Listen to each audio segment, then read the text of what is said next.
Kenya didn't just pause a recent trade decision. It exposed how African economies are pressured when global powers collide.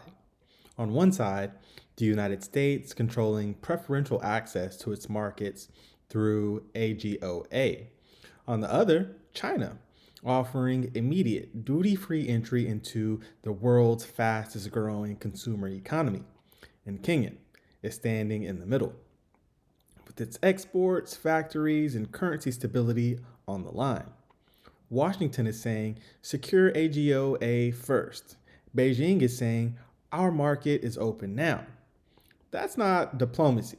That's leverage applied in real time. Kenya isn't just choosing sides, it's being forced to prove loyalty before it's allowed to trade. And remember, this channel exists for Africa First stories the Western media ignores. We don't chase the headlines, we chase the truth.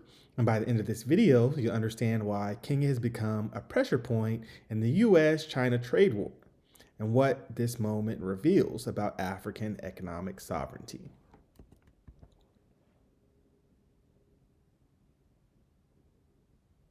Kenya is back at the trade table with China, just days after reports that Nairobi was holding back under pressure from Washington.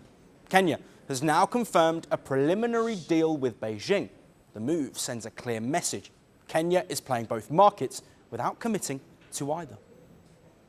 The agreement will reportedly give Kenyan goods duty-free access to Chinese markets. The deal is not yet final, but Nairobi says it's a step toward widening their trade relations at uncertain economic times.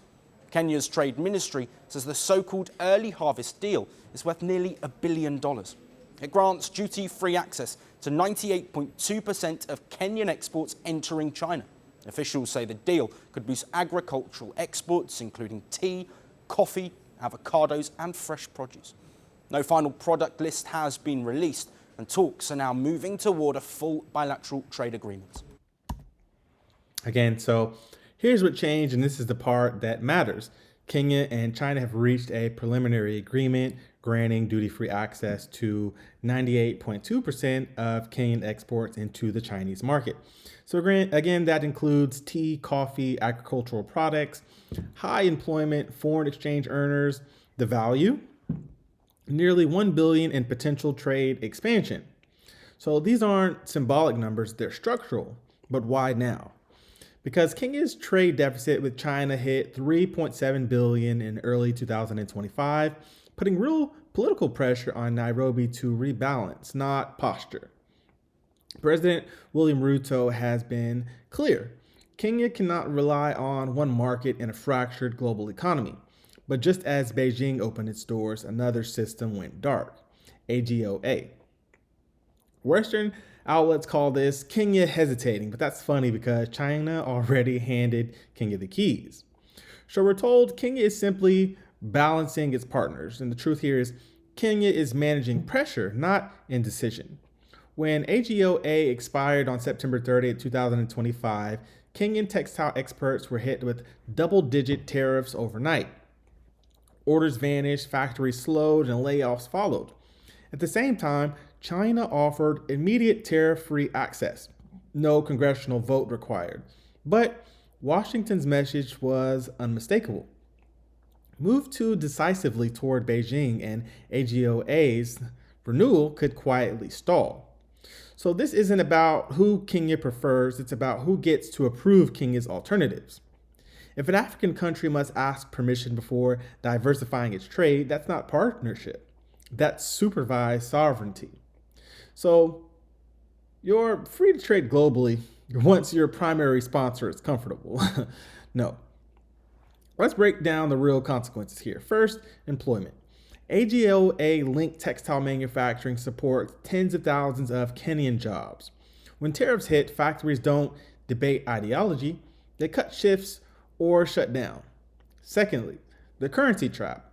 AGOA isn't just trade access, it's a dollar inflow mechanism. Kenya needs dollars to survive debt, to import fuel and stabilize the shilling, right? So when exports slow, dollars tighten, and when dollars tighten, currencies weaken. Inflation hits the poor first. That's not economics, that's control via scarcity. So thirdly, China changes the equation. Duty-free access into China allows Kenya to rebalance without begging for dollars. Tea for machinery, coffee for electronics, agriculture for industrial inputs. And that's trade, not aid. Fourth, why Washington is nervous. China isn't just a market, it's a pillar of non-dollar trade architecture. So if Kenya deepens that lane, U.S. leverage declines. They lose leverage, right? That's why this pressure is immediate and political.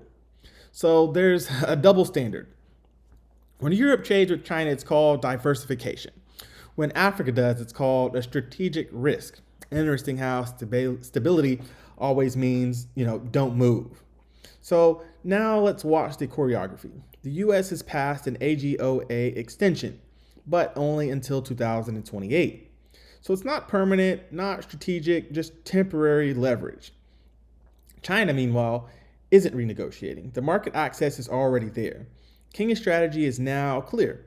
Keep both doors open long enough to avoid isolation while refusing to lock itself into one patron. So expect movement fast. The moment AGOA advances in the US Senate, expect Nairobi to finalize the China deal. Not as defiance, but as balance. And if Kenya succeeds, it sets a template for African states navigating multipolar pressure without collapsing into dependency. So this connects directly to our BRICS coverage because once trade routes shift, currencies follow as well. So Kenya is not confused, it's being tested. Two global powers want leverage over its trade future. President Ruto's challenge is simple and dangerous. Secure access without surrendering autonomy. This moment isn't about China versus the US, it's about whether African states are allowed options or only approvals. So, mashallah, that's your African insight for today. Please don't forget to like, comment, and subscribe because I'm MrEmpowerTV. We don't chase the headlines, we chase the truth behind them. This is Mr. Empower, and I'll see you in the next video. Peace.